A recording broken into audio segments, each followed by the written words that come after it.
everyone! Ayan, good morning po sa inyong lahat. And for today's video ay magluto tayo nitong ating napakasarap na pinakbet or pakbet. Siyempre marami pong gulay. Ayan, mas maraming ating kalabasa. Tapos may sitaw, may okra, tapos may ampalaya.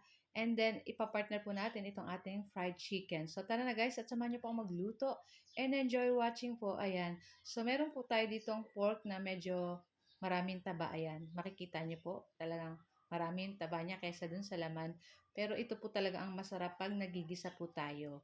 Tapos, medyo ito tosta lang natin ng ano yung ating pork dyan. Katulad po ng ganito. Ayan. So, tas binawasan ko na lang po uli ng mantika kasi syempre dumadami po yung mantika pag lumalabas yung taba dun sa pork. Ayan. Tas bawasan na lang natin. Tas after nun ay magigisa na po tayo nitong ating bawang at nitong ating sibuyas. Ayan. Tapos pag lumabas na yung amoy yung ating bawang at sibuyas, pwede na po nating ilagay yung ating kamatis. So gumamit lang po ko ng isang pirasong kamatis. Pero malaki naman siya guys, kaya okay lang yan. Tapos, konti lang naman yung aking lulutuin na pinakbet para lang may gulay po kami. Tapos, yung fried chicken, isang buo, pa-slice ko lang ng pangprito na katamtaman lang yung laki. Ayan. So, yung ating naglagay na ako ng konting toyo. Kung makikita nyo kanina dun sa ating pork, naglagay na rin ako ng konting asin at paminta, pampalasa. Tapos, ngayon, naglagay ako ng toyong konti lang. Tapos, nilagay ko na dyan, guys, yung aming natirang alamang na ginisa. Ayan, yun yung ating dito sa ating pang pinakbet. Tapos, ayan na nga, after, ilagay na natin dyan yung ating mga gulay, like yung ating kalabasa, okra, sitaw, tapos ampalaya.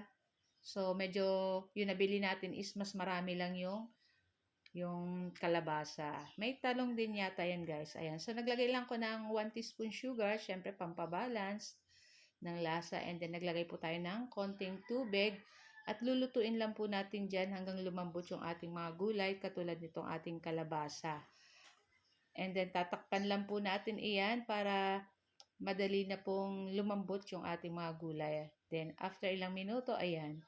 So, check natin kung malambot na yung ating mga kalabasa.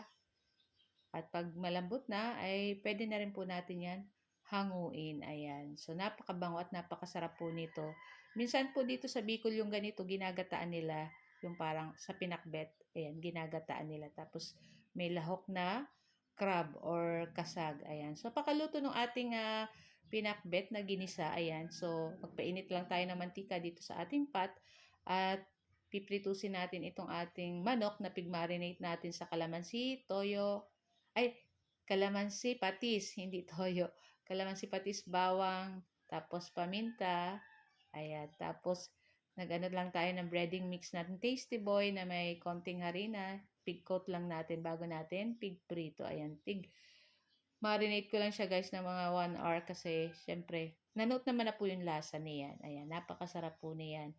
So, yun na nga, at pipritusin pa natin yung ibang mga natitira. Tapos, hanguin na rin po natin pagkaluto. Ayan. So, ito po yung aming video today. At sana po ay nag-enjoy kayo. Huwag niyo po sana kalimutan mag-like, comment, at pa-share na rin po ng ating video. At pa-follow na rin po ng aming page ng Mamshi and Reasons at pa-subscribe na din po sa aming YouTube channel. Ayan. So, guys, ito lang po ang aming video today. Tara na at samahan niyo na rin po kaming kumain itong ating napakasarap na ulam. Thank you for watching and see our next video. Ciao! Happy tummy uli! Yummy! Wow!